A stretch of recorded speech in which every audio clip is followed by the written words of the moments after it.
తయారు చేసే విధానాన్ని దాంట్లో రాశారు. అది చాలా సంక్షిప్తంగా రాశారు. దాంట్లో డీటెయిల్స్ చాలా తక్కువ ఉన్నాయి. అంటే ముఖ్యంగా దాంట్లో బాబు గారు చెప్పినట్లు కొన్ని రసాయనిక పదార్థాలు సర్ఫాక్టెంట్స్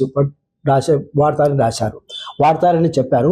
కానీ దీంట్లో ఈ ప్రాసెస్ డెవలప్మెంట్ ఏమాత్రం దాని గురించి మెన్షన్ చేయలేదు. అట్లాంటప్పుడు వాళ్ళ టెక్నాలజీ ఎంత పర్ఫెక్ట్, ఎక్కడి నుంచి వచ్చింది వాళ్ళ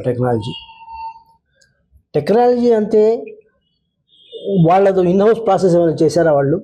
వాళ్ళకంత ఇన్హౌస్ ప్రాసెస్ అంటే రారండి ఉందా? వాళ్ళకి ఇన్హౌస్లో డెవలప్ చేశారా, లేకపోతే వేరే నుంచి తీసుకున్నారా? అది క్లియర్గా చెప్పాలి. అంటే దాంట్లో ప్రాసెస్ డెవలప్మెంట్ చాలా సంక్షిప్తంగా ఉంది. దాని మీద చాలా ప్రశ్నలు వేయవచ్చు, దానికి సమాధానం ఏం దొరకట్లేదు దానికి. అదే అంతకుముందు బాబు గారు చెప్పినట్టు, శ్రీ గారు చెప్పినట్టు ఆ విషయాల్లో మనకు ఇంకా విపులంగా దాని గురించి తెలియాల్సిన అవసరం ఉంది. దాంట్లో కనపడలేదు. పొల్యూషన్ కంట్రోల్ వాళ్ళు, తర్వాత ఎన్విరాన్మెంట్ వాళ్ళు దాన్ని క్లియర్గా ప్రజలకు తెలియజేసిన అవసరం ఉంది.